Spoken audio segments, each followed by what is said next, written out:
Another quick criticism that I forgot to mention about the economic package, well, two really. One was that it took them too late to announce it, where some firms actually went bust and many people lost their jobs in the weeks preceding the announcement. And even though it can be the coronavirus job retention scheme where they can furlough workers, even though that can be backdated to the 1st of March, many people will still lose their jobs and have lost their businesses in that time, unfortunately. Secondly, for self-employed people that are eligible, even though we've discussed how it misses out millions of them because of the criteria, etc. But those that are eligible will only get a payment in June and will be subject to universal credit for the next 3 months. Well, that is not good enough. Many people will need more than 400 quid a month when they would have been earning decent livings in a self-employed capacity. It's ridiculous that they can't make a payment faster when in Germany, I think they've made one this week already to self-employed people. So it is ridiculous. They have the ability to do it. It's just that it's a priority, and clearly the self-employed people are not particularly a priority for them. So that's wrong. They should, in April, be getting a payment based upon the criteria. They should be getting a payment in April.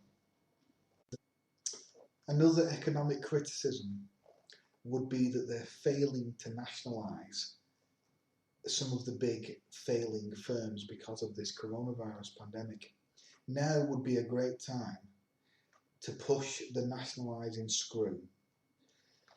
Take into public ownership some big energy companies, the airline industry that, as many are aware, is absolute crying out for this bailout. Virgin, EasyJet and all, etc. are all lining up asking for a bailout.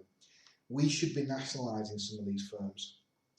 Instead of a large proportion of the profits going into shareholders and big fat cat chief execs' salaries, we should be bringing them into public ownership to reduce the cost of fares, to increase the salaries of the workers, to improve the services, etc.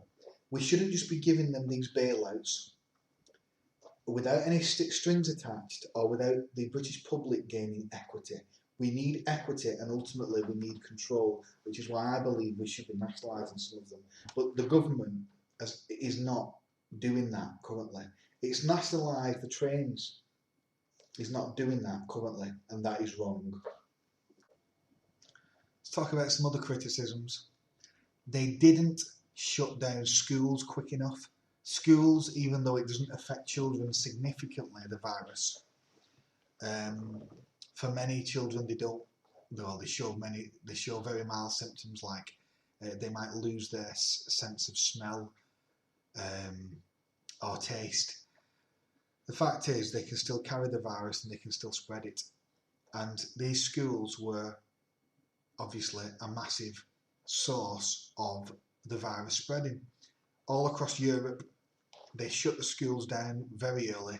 We continued to let schools open until at least a week to 2 weeks after everywhere else in Europe.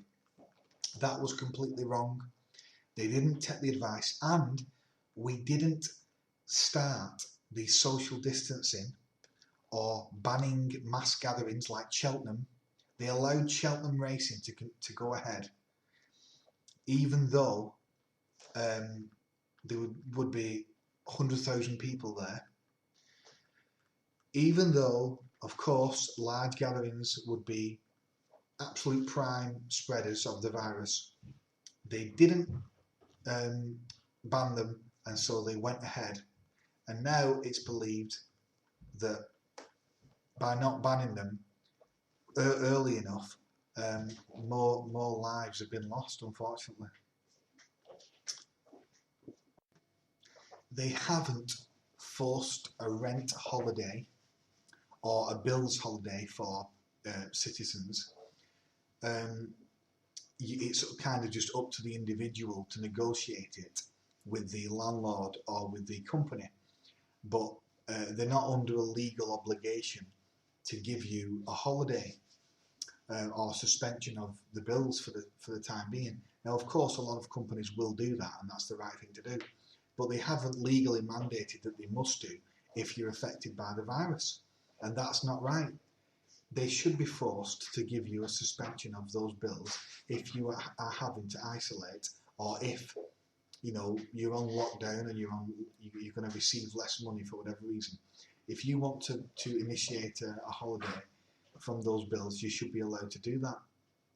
But currently, it's up to you to negotiate that, and they're not under a legal obligation to definitely go ahead with that.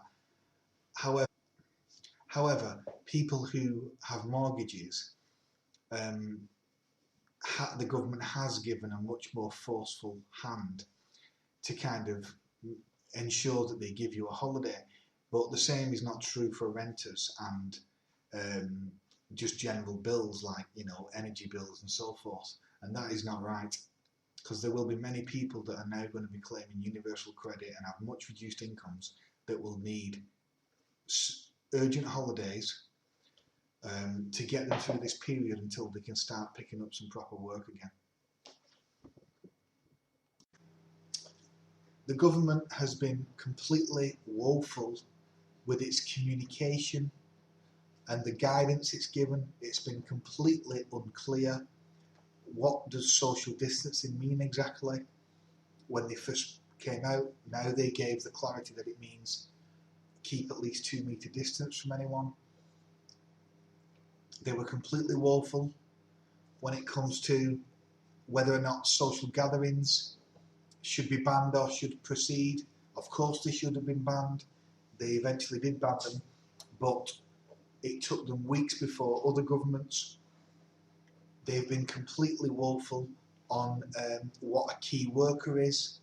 Are contractors to go to work? Is construction to continue? Because now the government has clarified that construction is to continue, but we have the police that have obviously taken guidance off the government that are interpreting the guidance completely differently, and have interpreted it in some parts of the country that only key workers should be going to work, or jobs that you definitely cannot do at home. And so they've been asking people that have been contractors that have been going to different sites in London and so forth, what are you doing going to work in a van? You're not a key worker, and issuing a fine and telling them to go home. That's because of the government's appalling communication ability, which has been meant that it's completely unclear. And they have actually clarified that now that people are to go to work if they cannot reasonably do it from home, which of course many construction jobs cannot. But that therefore means that thousands of people will be forced to go to work on these construction sites and in other types of work where they can't do it at home, even though they will be at risk of catching the virus more by doing that and risking spreading it more. And so really what the government should have done is it should have banned temporarily all types of non-essential work, and should have of course provided an economic package that protects everyone and businesses that have to shut, apart from key workers and apart from building a hospital and that type of thing. But everything else should stop where it reasonably can do.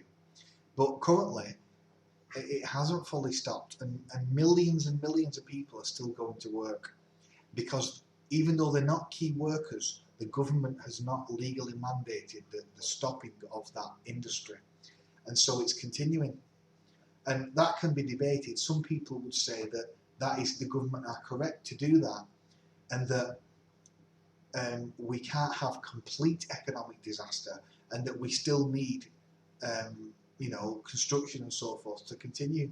But the thing is, if we're trying to do a lockdown, surely, if it's a temporary measure for a few weeks, surely it's better to stop all unnecessary work and to designate only a specific type of key work that can continue.